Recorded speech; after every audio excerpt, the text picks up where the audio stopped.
As the Right Reverend Nick McKinnell looks back on his 7-year stint as Bishop of Plymouth, his memories are inevitably dominated by the events of August the 12th, 2021.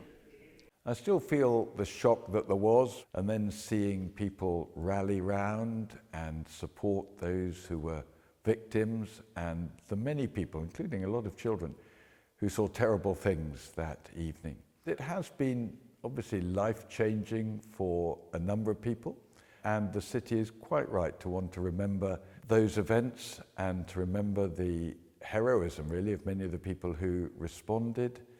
It's almost a year now since 6 people lost their lives and 2 others were injured by a gunman on the streets of Keyham.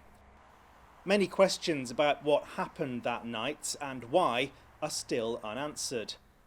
Bishop Nick says even religion and spirituality struggle to make sense of such traumatic events. I think it's very clear that we live in a flawed and a broken world where terrible things happen both locally, or think of Ukraine now. It's no surprise that our world is in a sense a place where good and evil are both very prominent, and often terrible events bring out the best in people.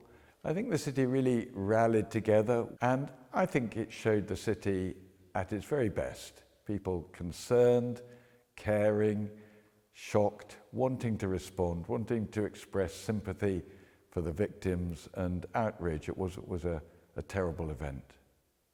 How about forgiveness? Does that come into your vocabulary at all when we talk about this awful incident? I think forgiveness frees the person who is able to forgive.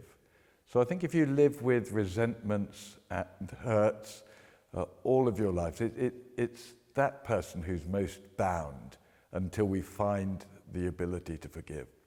That's not to trivialize forgiveness, which is sometimes a very hard thing to find, but to find it eventually is a liberating experience.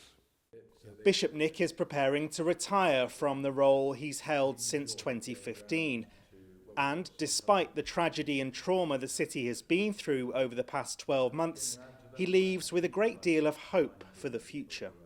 I've seen the way that people respond where there are difficult and sad events, the way that people care for one another, and it gives you a lot of confidence in the way that humanity can express love and concern, and the way that in many parts of our country still there is a cohesion to communities. So there's a lot of good news and good people out there caring for those around them.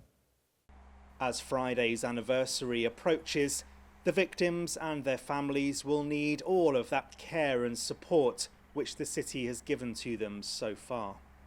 Sam Blackledge, ITV News, Plymouth.